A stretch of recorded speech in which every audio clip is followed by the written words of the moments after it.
Hello.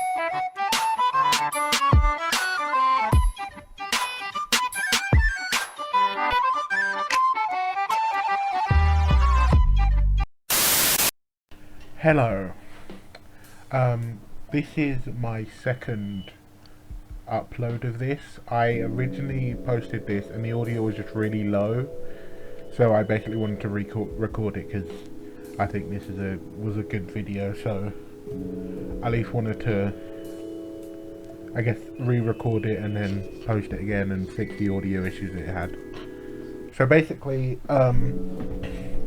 what I initially was basically saying yesterday was, the last 2 months have been pretty good in terms of YouTube stuff. Things have been going in a very large direction, so I wanted to keep up the momentum. And also, the main thesis of the video was I was starting to get into My Hero to Rumble, and I've just been playing it and enjoying it. It's nice to have a Switch game that's something similar to the mobile game in terms of the gacha stuff, and having a My Hero game during season 6. Just it's nice to have that kind of game where it's not necessarily a character customized a game, but having costumes and stuff, and having to being able to customize characters you like. It's fun and I'm enjoying it. Even today I was grinding it a lot after I played a couple of other games, so yeah, it's definitely something I played casually, but if you want to go hard in grind out season pass and stuff, it's definitely doable. And yeah, things have just been going in a good direction. Yeah, just I think the only other game I could in terms of my personal like of it was Shinobi Strikers, and I feel that gradually got annoying the more people basically saw what they gacha loot boxes, whatever you want to call it, and was basically complaining that games pay to win and all that based on the weapons, when the weapons require you to know the combos of the weapons, and when they are broken they do get patched. So it's one of those things where it's this isn't, first off, it isn't new, because basically this all happened when they introduced a new rarity for, okay, also this is just going to be a tangent, because I've basically, I will at the end of the video I will go into more about the actual game we're playing in the background. But yeah, I just wanted to rant about anime games. I'm talking about an anime game I like, but yeah. They introduced a new rarity of weapon, and these weapons are based on different specific characters, but you need to pull them. So for me personally, I haven't pulled every single one of them, but also sometimes I just don't play it and come back, I have scrolls and I pull. So it's not a major thing because you can just wait. But also there's a pity system for regular weapons, and the regular old max tier weapons that they eventually put in the shop, and there's a pity system so you can just pull, and if you don't pull, it still benefits you in the long run because you can get a weapon, and I have got a weapon I really like from that. So it's the SS weapons are basically just oh, these are character themed weapons, so these are more stylized, and they are better, but not significant enough that you can just pick it up and it's just a free win, because you still need to be competent, and jutsus are still king. If you've got a good jutsu build, it's going to outdo your weapon or whatever mount. Especially the mounts were so stupid, because they said initially when they were introducing them that they would have a higher pull rate of getting the pets, but also that I think, yeah, but also just as an introduction thing, they are not as significant of a tool as weapons and jutsus are. Weapons is secondary to your subs and your jutsus, but the dog and the hawk can realistically be ignored compared. So it's to me it's a bit of a non-issue, but also it's just like, to call it pay to win seems a bit like, it seems more like you have a problem with like gacha games than like DLC in general. Because even before this, people were basically like, oh, at this point, Shinobi Strikers is pay to win because like the characters are like not as good as like as like when you buy them and have the jutsus, like they do less damage and stuff. But when they fix that, and to the point where when I play, I constantly see characters being used like just as much as like custom characters, like the characters from the roster. So at this point, it's like it just feels like you're picking new things to complain about the game being pay to win when other games have DLC. So you complaining, especially when half of the DLC is free, is a bit crazy, because like I have never heard anyone go Xenoverse is pay to win when it's like it's constantly coming out with DLC, but you don't complain of that, and all of that is like monetized.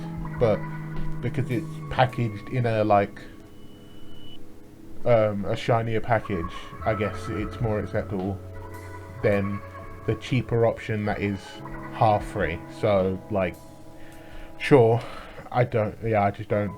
It just seems like depending on the game, it's given a lot more leeway, and then just gacha is just seen as greedy inherently, which is kind of annoying to me, because there's the right way of doing like pools and stuff. And to me, okay, basically to bring it back, I think the main criticism about Ultra Rumble was the gacha system being unfair when it's like pretty basic standard gacha, but also they changed the tickets you can use to play any character, any new character, to basically when a new character comes out, they cost 3 tickets to use, when the regular like roster that's been there for a while, 1 ticket. So basically the new ones will be 1 ticket eventually. It's just their first season of it being introduced, they will be higher, which I feel like makes sense. You're encouraging people to like pull, but also if you don't want to pull, you can just wait and use the characters you're more familiar with. Like there's not really, to me that's not like a major downside, because like no one is forcing you to pull the new character, and you're not owed the new thing.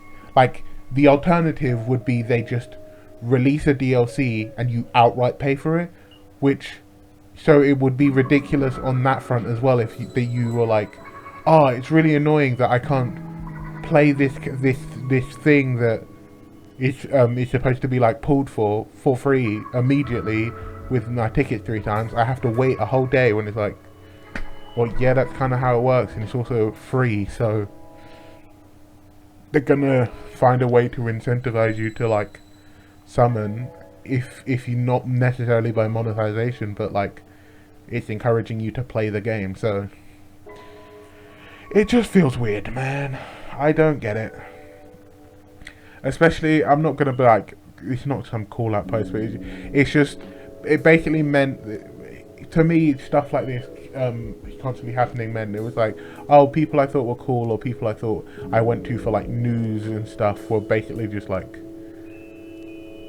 basically it was just like a glorified opinion. Like when people, I was watching someone talk about stuff when it comes to like anime games and stuff, and basically they were saying that like a review is just an opinion or piece. It's all subjective, when it's like, no, a review is a score that you give based on its merits, like its value for money, but also what does it say it offers, and what does it actually offer. There is a objective scale of like, this game says it offers me a looter shooter. If it's not a looter shooter, then I wouldn't want to buy it, because that is a bad product, because it's lying to me, or it's the market is lying to me, or something about it is lying to me.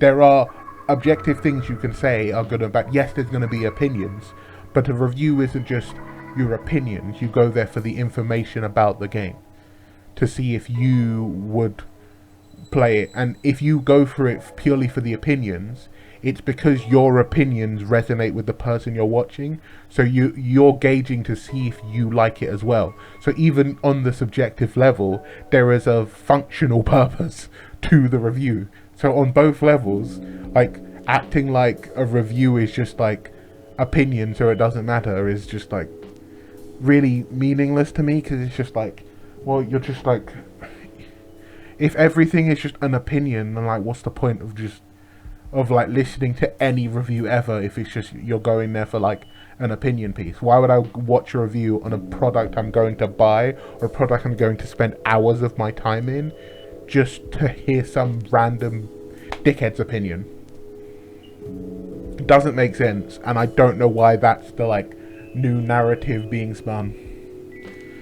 And yeah, so in conclusion, really enjoying My Hero Ultra Rumble.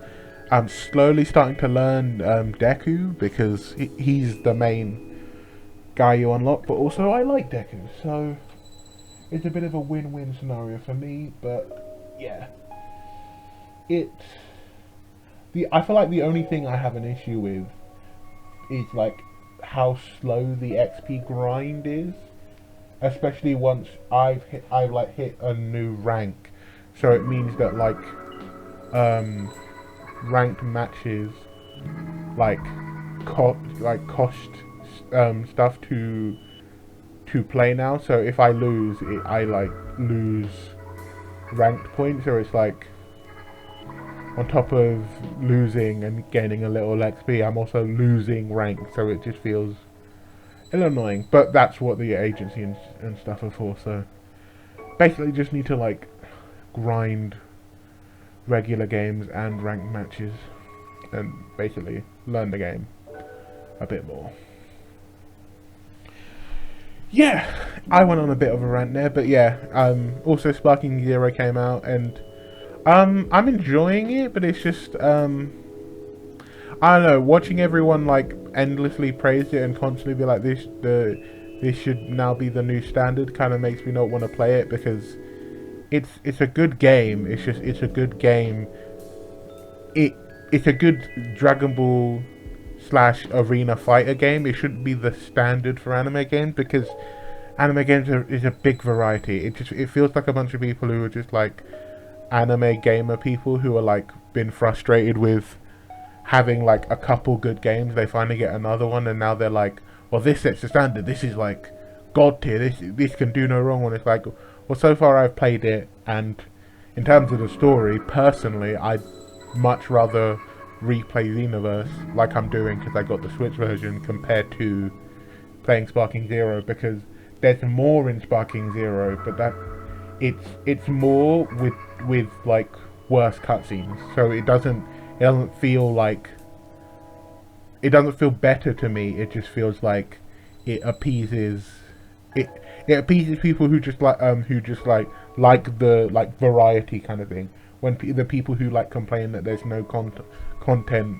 because they're not like, I don't know, because they don't want to complete the story or something, or whatever it is, like, you know, when people complain that, oh, why do I have to complete the story to like unlock XYZ or whatever in like an RPG or something, like, yeah, basically, yeah, that kind of mentality of like, but the fact that I can like click a button and like go through like what is like a HD book kind of experience, where it's like you'll get into the fight, but like the cutscene will start off with the like narrator going through the story and giving you the cliff notes, and it basically feels like you need to have watched the anime. Whereas like something like Xenoverse, it'll be like cliff notes kind of, but it was doing its own thing, so it's kind of just like, for the people who watch the anime, it's reintroducing you like, oh, remember this, but for new people, it's like setting the stage. It does for me anyway, but also like in reality it has a middle ground kind of approach for me, especially like later on as they like find their feet, because the base campaign is kind of just like a bit all over the place. It's a little like just let's go balls to the wall, and like, oh, this character appears in this place that's not quite in line with the timeline and things like that. So It's a little different. But yeah, I'm enjoying Fucking Zero. I'll go back to it eventually. I'll definitely play more when I get my computer more, and I'm definitely gonna be playing Ultra Rumble. That is for sure. It's definitely like nice to be able to be like, oh, I enjoy a battle royale. That's pretty neat. So yeah, that is gonna be all for me. From me. I'll catch you on the flip flop. Goodbye.